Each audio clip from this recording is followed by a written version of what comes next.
الحمدللہ رب العالمین الصلاۃ والسلام علی رسولہ الکریم وعلی آلہ وصحبہ اجمعین الی یوم الدین اما بعد۔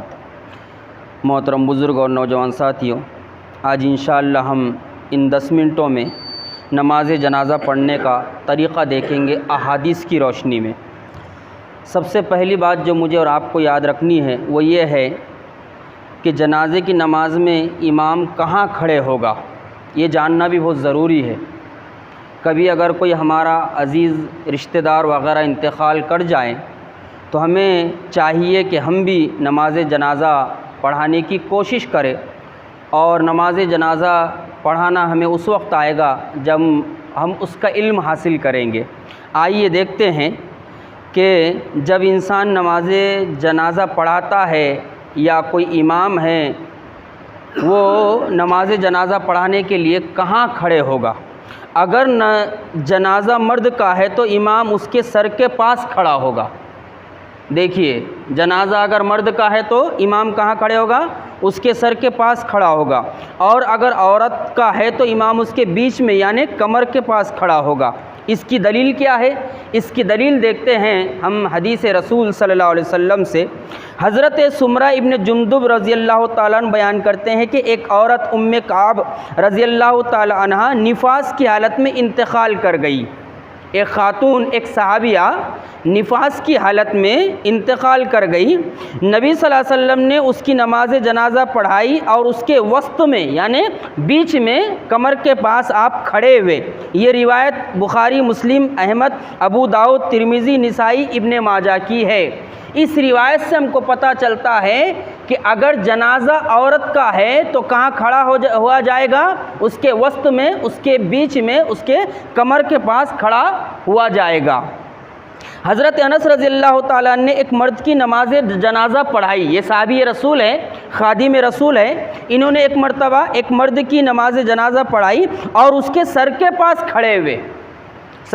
کھڑے ہوئے، اور جب نماز جنازہ ختم ہو گئی تو ایک عورت کا جنازہ لایا گیا اور آپ نے ایک عورت کی نماز جنازہ پڑھائی تو آپ اس کے وسط میں بیچ میں کھڑے ہوئے۔ جب نماز ختم ہوئی تو علا ابن زیاد رضی اللہ تعالیٰ عنہ نے ان سے پوچھا، یا ابا حمزہ، کیا نبی صلی اللہ علیہ وسلم مرد اور عورت کے جنازے میں اسی طرح کھڑا ہوا کرتے تھے جس طرح آپ کھڑے ہوئے ہیں؟ مطلب عورت کا جب جنازہ آپ نے پڑھائے تو آپ بیچ میں کھڑے ہوئے، اور مرد کا آپ نے جنازہ پڑھائے تو آپ اس کے سر کے پاس کھڑے ہوئے۔ کہ اللہ کے رسول صلی اللہ علیہ وسلم ایسے ہی کھڑا ہوا کرتے تھے؟ تو حضرت انس رضی اللہ تعالیٰ عنہ نے فرمایا، جی ہاں، اللہ کے رسول صلی اللہ علیہ وسلم ایسے ہی کھڑا ہوا کرتے تھے۔ یہ ترمذی، احمد وغیرہ کی روایت ہے۔ نماز جنازہ میں 4 تکبیریں ہیں۔ جنازہ رکھا ہوا ہے، اب امام کھڑا ہو گیا۔ مرد کا ہے تو کہاں کھڑا ہوا جائے گا، ابھی بتایا۔ خاتون کا ہے، ایک عورت کا جنازہ ہے تو کہاں کھڑے ہوں گے، ابھی میں نے اس کی وضاحت کر دی۔ اب جب جنازے کے پاس ہم کھڑے ہو جائے نماز پڑھانے کے لیے تو نماز جنازہ میں 4 تکبیریں ہیں، 4 تکبیریں ہیں۔ اور اس کی دلیل کیا ہے، اس کی دلیل بھی سن لیجئے 4 تکبیروں کی۔ حضرت ابو ہریرہ رضی اللہ تعالیٰ عنہ سے روایت ہے کہ نبی صلی اللہ علیہ وسلم جب صحابہ اکرام کو مدینہ منورہ میں حبشہ کے بادشاہ نجاشی رحمۃ اللہ علیہ کے انتقال کی خبر دی، اللہ کے رسول صلی اللہ علیہ وسلم نے حبشہ کا جو بادشاہ تھا نجاشی، جو ایمان لا چکا تھا، اللہ کے رسول صلی اللہ علیہ وسلم نے صحابہ اکرام کو ان کے انتقال کی خبر دی۔ پھر اللہ کے رسول صلی اللہ علیہ وسلم نے نجاشی کی نماز جنازہ پڑھائی غائبانہ طور پر، اور جب اللہ کے رسول صلی اللہ علیہ وسلم نے بادشاہ نجاشی کی نماز جنازہ پڑھائی تو آپ نے اس نماز میں 4 تکبیریں کہی۔ اس روایت سے پتہ چلتا ہے کہ نماز جنازہ میں 4 تکبیریں ہیں۔ یہ بخاری اور مسلم کی روایت ہے۔ اب ہمیں جاننا ضروری ہے، جب 4 تکبیریں ہیں تو پہلی تکبیر میں کیا پڑھا جاتا ہے، دوسری تکبیر میں کیا پڑھیں گے، تیسری اور چوتھی میں کیا کریں گے، اس کو جاننا بہت ضروری ہے۔ اب جانتے ہیں پہلی تکبیر میں کیا پڑھتے ہیں۔ پہلی تکبیر میں ہاتھ باندھنے کے بعد سب سے پہلے سورہ فاتحہ پڑھیں گے، اور سورہ فاتحہ کے بغیر جس طرح دیگر نمازیں نہیں ہوتی چاہے وہ ظہر ہو، عصر ہو، مغرب ہو، عشاء ہو، سنت ہو، نفل ہو، وتر ہو، یہاں تک کہ نماز جنازہ بھی سورہ فاتحہ کے بغیر نہیں ہوتی۔ نماز جنازہ میں ثنا پڑھنے کا کوئی وجود نہیں ہے، کوئی دلیل نہیں ہے۔ پہلی تکبیر میں ہاتھ باندھنے کے بعد سب سے پہلے نماز جنازہ میں کیا پڑھیں گے؟ سورہ فاتحہ۔ اس کی کیا دلیل ہے؟ حضرت طلحہ ابن عبید اللہ ابن عوف کہتے ہیں کہ میں نے حضرت عبداللہ ابن عباس کے پیچھے نماز جنازہ پڑھی، میں نے نماز جنازہ پڑھی تو انہوں نے سورہ فاتحہ پڑھی۔ جب آپ نے ہاتھ باندھا تکبیر تحریمہ کے بعد تو سب سے پہلے حضرت عبداللہ ابن عباس نے کیا پڑھا؟ سورہ فاتحہ پڑھا۔ اور آپ کے چچا کے لڑکے مفسر قرآن انہوں نے نماز جنازہ پڑھائی تو سب سے پہلے نماز جنازہ میں کیا پڑھائی؟ کیا پڑھا آپ نے سورہ فاتحہ پڑھا اور سورہ فاتحہ کے ساتھ سورت بھی ملائی۔ نماز جنازہ میں سورہ فاتحہ کے ساتھ سورت بھی ملا سکتے، اس روایت سے ثابت ہے۔ اچھا یہ کیسا پتہ چلا؟ یہ پتہ اس وقت چلا جب حضرت عبداللہ ابن عباس نے جہری زور سے نماز پڑھائی۔ صحابی رسول جو پیچھے تھے انہوں نے سنا تب تو جو ہے یہ چیز ان سے پوچھی نا، اس لیے اس روایت کو ذرا ہم غور سے سنیں۔ تو انہوں نے سورہ فاتحہ پڑھی اور ساتھ میں ایک سورت اور پڑھی اور زور سے پڑھی، جہری پڑھی، یہاں تک کہ ہمیں سنائی دیا جب جنازے کی نماز سے فارغ ہوئے تو میں نے ان کا ہاتھ پکڑا۔ کون؟ حضرت طلحہ ابن عبید اللہ ابن عوف کہتے ہیں نماز جنازہ ختم ہونے کے بعد میں نے حضرت عبداللہ ابن عباس کا کیا کیا؟ ہاتھ پکڑا اور ان سے پوچھا آپ نے جو جنازے کی نماز پڑھائی ہے زور سے یعنی جہری پڑھائی ہے اور سورہ فاتحہ اور سورت وغیرہ پڑھی ہے، اس کی کیا حقیقت ہے مجھے ذرا بتائیے۔ یہ دیکھو علم سیکھنے اور سکھانے کا طریقہ ہوتا ہے۔ جب حضرت طلحہ ابن عبید اللہ ابن عوف کو ایک نئی چیز کا پتہ چلا تو انہوں نے حضرت عبداللہ ابن عباس کا ہاتھ پکڑا ادب کے ساتھ اور ادب کے ساتھ ہاتھ پکڑ کر کہا اے عبداللہ ابن عباس، ابھی تم نے جو کچھ کیا ہے نماز جنازہ پڑھائی ہے، میں نے سنا ہے تم نے سورہ فاتحہ پڑھی ہے، تم نے ایک اور سورت تلاوت کی ہے، اس کی کیا حقیقت ہے؟ تو انہوں نے جواب دیا، کون؟ حضرت عبداللہ ابن عباس نے، میں نے زور سے اس لیے نماز پڑھائی کہ تم جان لو کہ یہ سنت ہے اور حق ہے، تم جان لو کہ یہ سنت ہے، نبی کی سنت سے ثابت ہے اور یہ حق ہے۔ یہ روایت کون سی ہے؟ یعنی کہ یہ روایت کس میں آئی ہے؟ یہ بخاری شریف کی روایت ہے، نسائی، ابو داؤد، ترمذی، ابن ماجہ میں یہ روایت آئی ہے۔ تو نماز جنازہ دو طریقے سے پڑھ سکتے، اس کی دلیل ہے۔ سری نماز جنازہ بھی پڑھ سکتے بغیر قرأت کے، یعنی زور سے آواز نہیں آئی، اور جہری نماز بھی پڑھ سکتے جس میں قرأت زور سے کی جاتی ہے۔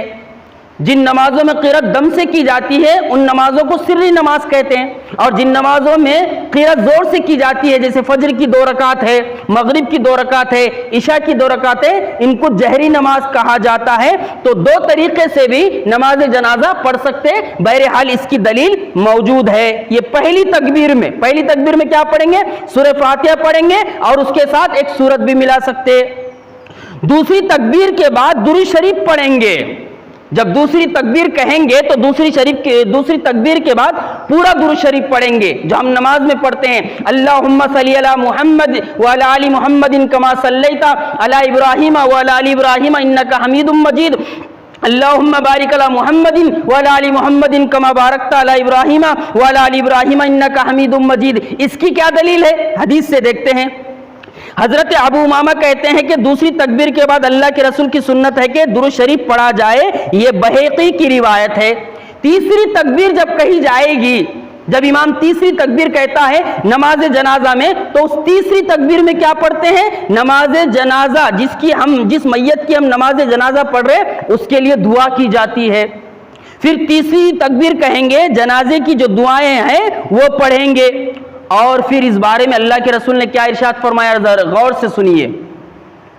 اور حکم یہ ہے کہ میت کے لیے خلوص دل سے دعا کی جائے، جس کا انتقال ہوا ہے اس مسلمان کے لیے، اس مومن کے لیے، اور جو اس کی نماز جنازہ ادا کر رہے ہیں ان کے لیے حکم ہے پورے اخلاص کے ساتھ اپنے مرنے والے بھائی کے لیے دعا کی جائے۔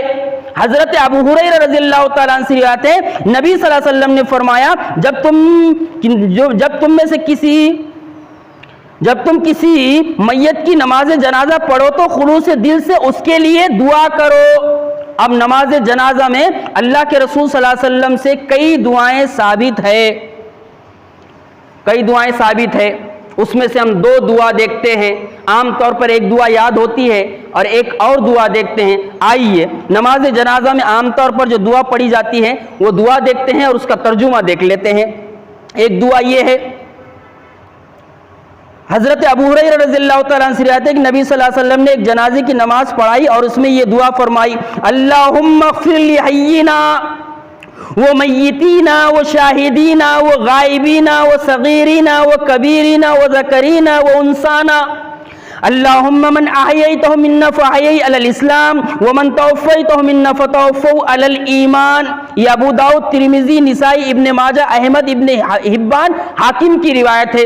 اللہ کے رسول نے ایک مرتبہ نماز جنازہ پڑھائی، اس میں یہ دعا پڑھی۔ اس کا ترجمہ کیا ہے ذرا غور سے سنیں۔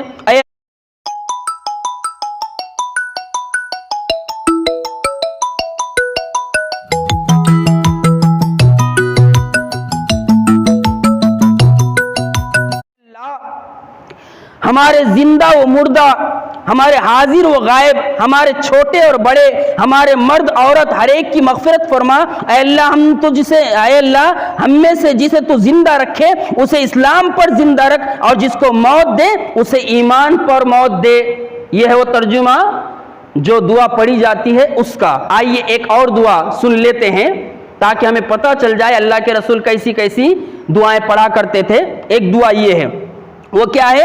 اللہم اغفر لہ ورحمہ وعافیہ واعف عنہ واکرم نزولہ ووسع مدخلہ واغسلہ بالماء والثلج والبرد ونقہ من الخطایا کما ینقى الثوب الابیض من الدنس وابدلہ دارا خیرا من دارہ واہلا خیرا من اہلہ وزوجا خیرا من زوجہ وادخلہ الجنہ ونجیہ من النار وقیہ عذاب القبر۔ یہ احمد، مسلم، نسائی اور جو ہے ابن ماجہ کی روایت ہے۔ ذرا ترجمہ سنیے کہ اللہ کے رسول صلی اللہ علیہ وسلم نے یہ جو دعا پڑھی ہے میت کے اوپر، تو اس میں اللہ کے رسول صلی اللہ علیہ وسلم نے کیا دعا مانگی ہے؟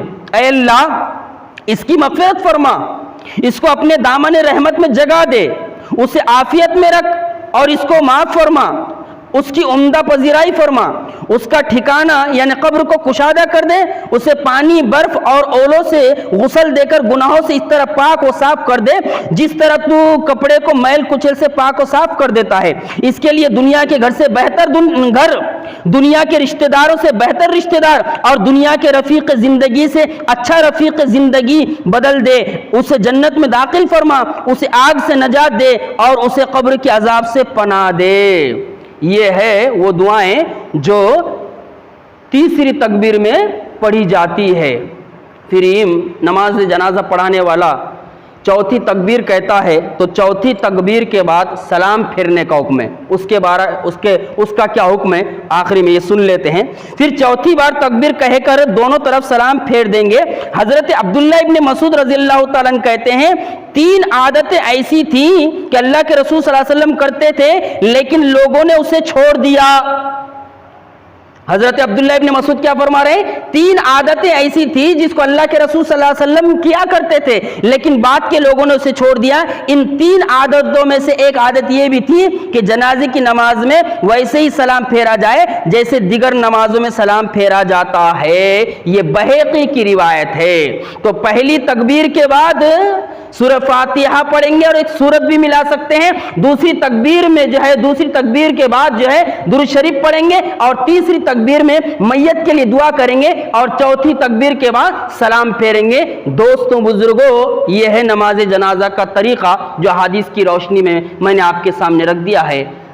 آئندہ کے جو مسائل ہیں یعنی کچھ جو بچے ہوئے مسائل ہیں وہ انشاءاللہ کل کے درس میں آئیں گے۔ اللہ رب العالمین سے دعا ہے کہ اللہ رب العالمین ہمیں علم کی روشنی میں ہر چیز کو جاننے، سمجھنے اور اس پر عمل پیرا ہونے کی توفیق عطا فرمائے۔ ربنا لا تزغ قلوبنا بعد إذ هديتنا وهب لنا من لدنك رحمة إنك أنت الوهاب رب اجعل لي مقيم الصلاة ومن ذريتي ربنا وتقبل دعاء اللهم حاسبنا حسابا يسيرا ربنا اصرف عنا عذاب جهنم إن عذابها كان غراما اللهم من أحييته منا فأحيه على الإسلام ومن توفيته منا فتوفوا على الإيمان اللهم اغفر لنا وللمؤمنين والمؤمنات والمسلمين والمسلمات الأحياء منهم والأموات إنك سميع مجيب الدعوات برحمتك يا أرحم الراحمين۔